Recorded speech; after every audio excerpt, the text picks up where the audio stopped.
Hi, this is Kimber with Divine Alchemy Academy, and this is an imagined story of Mary Magdalene and Yeshua. As many of us know by now that Yeshua and Mary Magdalene were twin flames. He was her beloved, she was his beloved, and they carried the frequency of divine union on this planet. So sit back and relax, and close your eyes. And as you listen to this imagined story, allow the codes inside your body to come online, because deep inside your lower dantian, you carry what is known as the Magdalene Codes.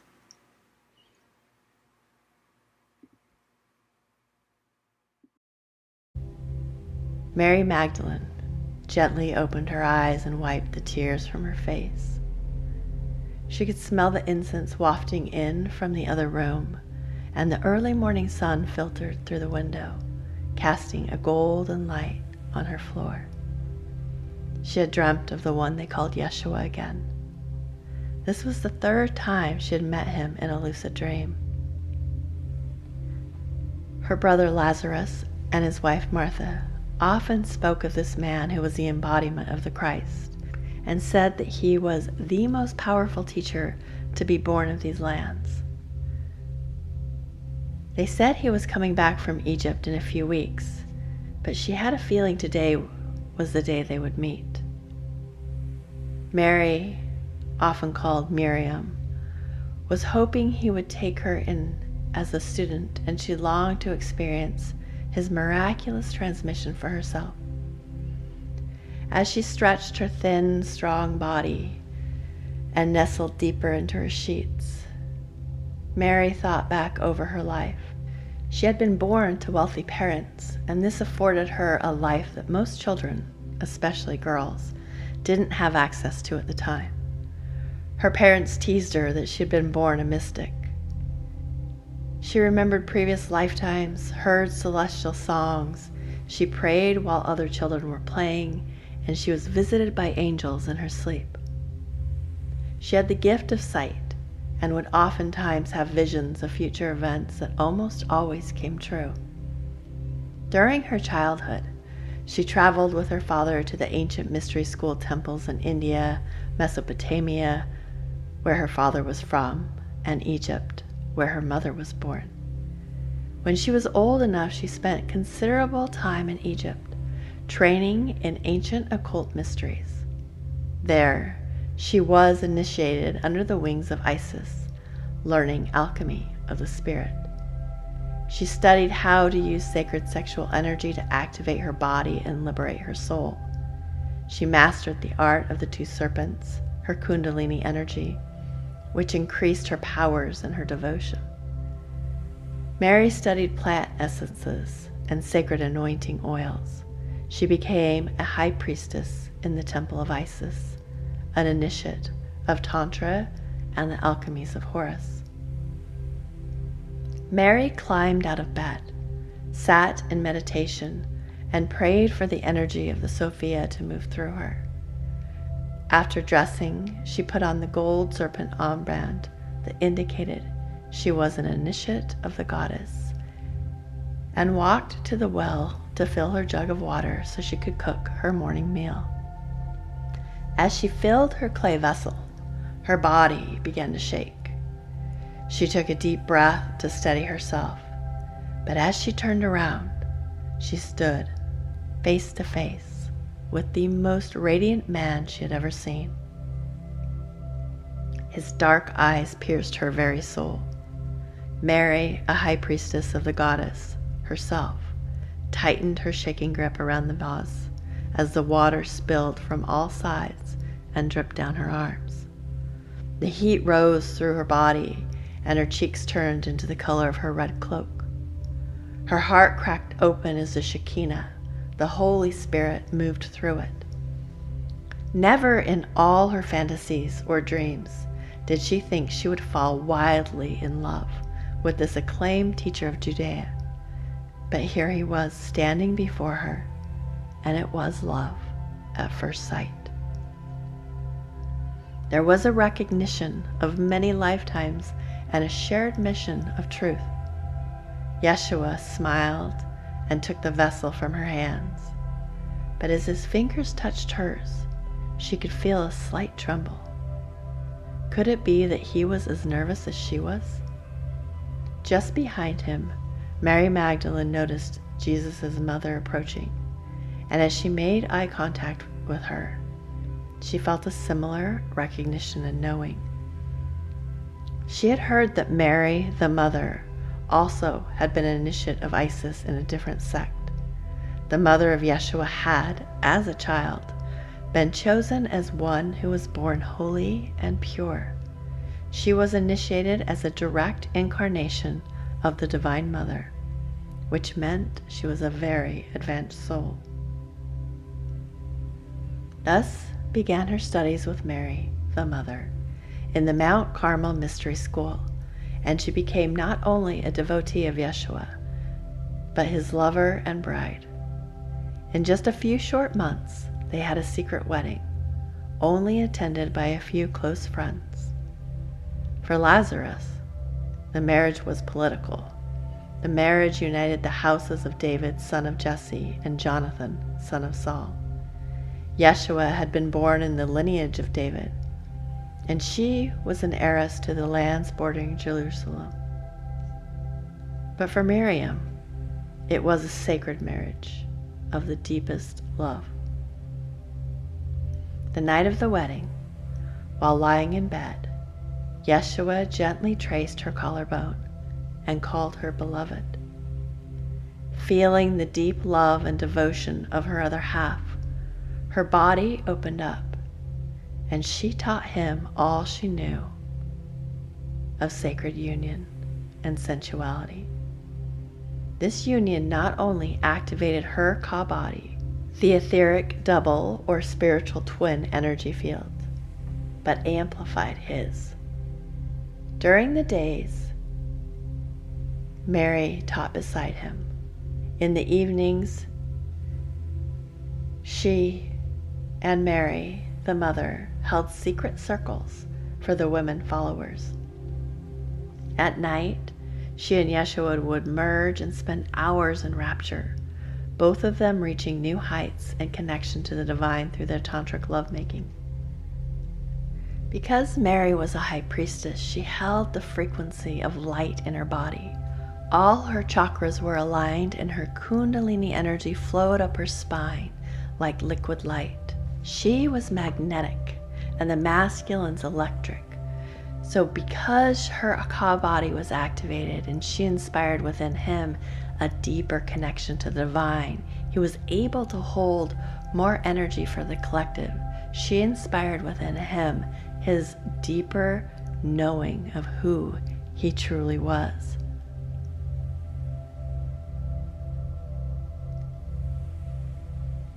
One night, after she was spent in bliss, Mary felt a stirring in her womb and knew she had just conceived. But before she could rejoice, she had a vision that she would lose Yeshua before the baby was born.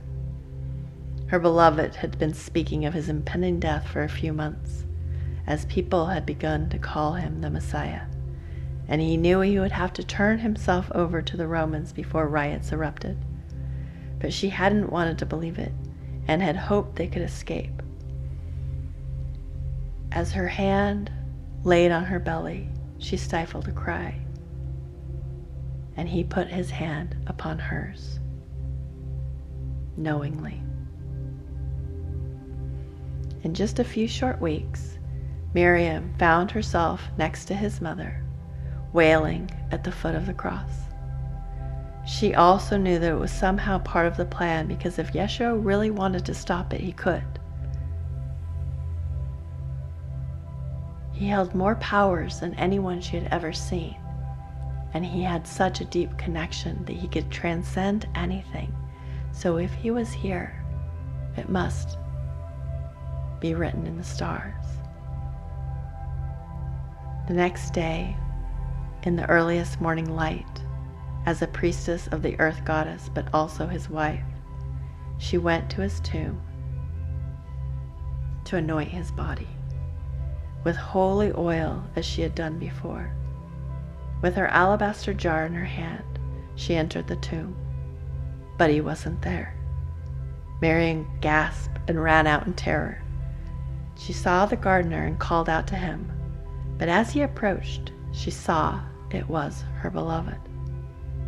She ran to embrace him, but he put his hand out and said, "Don't touch me, for I have not yet ascended to the Father." Telepathically, he told her how much he loved her, and he needed to be so devoted to his resurrection. Miriam saw his spirit was full of luminous light, but knew that he hadn't fully ascended into the great cosmic mother or into the pleroma of light. The Ka, being energy and light, needed time and his own process to fully come into its own form. Joseph of Arimathea, a close friend of Yeshua, knew Miriam was with child and implored her to leave at once. If it was known that Yeshua had a son, the anointed son of David, that child would be in grave danger. Joseph and his son, Mother Mary and Miriam departed on donkeys in the middle of the night for Alexandria. In Egypt, Miriam, who had been grieving not only for her beloved, but also for her home, family, and friends, had a difficult labor. But after hours of struggle, her daughter was born, whom she called Sarah. Joseph was shocked because he had been sure that the baby would be a boy. He had expected a male heir, the rightful king, to lead armies to defeat Rome and fulfill the prophecies of the son of David and restore the land of Zion. He had planned to return as soon as it was safe, yet now he had to protect Miriam and the baby. No one would understand that the Messiah's child was a girl. He had to come up with another plan. It was best for the followers and the zealots to forget Mary Magdalene and preach the prophet's word on their own. He had heard of a land across the Mediterranean Sea that was lush and green and full of flowers and trees. There he would take the heir of Yeshua and Miriam. They landed in what is now known as Sainte Marie de la Mer, where they rested for a while among the reeds, but then they continued north, eventually landing in Glastonbury, England, and lived there until Sarah was 12.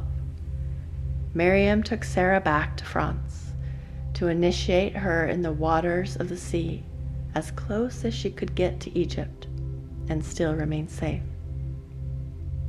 Mary Magdalene taught her daughter the ancient mysteries and the secrets of Isis. Here, they lived in the caves and continued to teach the Book of Love and collected quite a following, those who would later be called the Cathars. She and Sarah returned to Glastonbury, and when Sarah was 16, she married into a well-known family whose heirs would become the Templar Knights. With Sarah starting her own life with her love, Mary went to Wales and spent the rest of her days in a small cottage by the sea. One night, as Mary stared at the full moon, longing and praying for a sign from her beloved, she saw his image descend into her room. She could smell his familiar scent as he lay with her, and his touch was as real as it had ever been. The electricity it caused in her body gave her the chills. His light body, his Ka body, was now strong, and without a physical body. His serpent Kundalini energy entered into hers, crawled up her spine, and into her head. Her pineal and pituitary glands secreted the sacred Christos elixir into the chalice of her head, and she surrendered into ecstasy and bliss. She entered into samadhi and union with the divine. He continued to visit her several times a year, and their conversations were always telepathic. Yeshua explained how through his death, he was laying a path of light for others to follow to merge with the Divine Mother and Father, the Sophia Christos. And when he wasn't with her, he was visiting sacred places around earth and laying more paths of light. But most of the time, they did not speak and spent their limited time in union and bliss. Mary Magdalene is the moon goddess, spouse of the sun god, who is her other half and her mirror. She is the lost sister bride from the ancient Druid stories of the archetypal goddess. She is Venus and Aphrodite, the beloved in the Song of Songs. She and Yeshua embody the ancient story of Inanna and Tammuz, Ishtar and Tammuz, Isis and Osiris. She is Sophia who longs for her beloved as she waits for him to bring her home. She is the great goddess, the feminine, like Ishtar, Inanna, Isis, who knows the purification path and holds the sacred mysteries to assist the masculine in transmuting himself into light.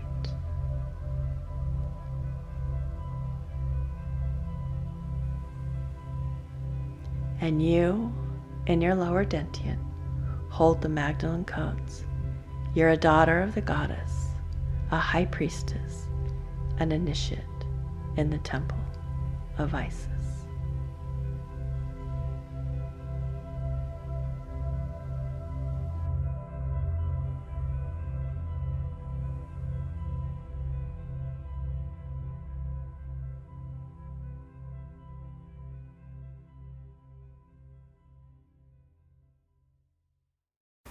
And thank you so much for listening to this beautiful story of Mary Magdalene and Yeshua.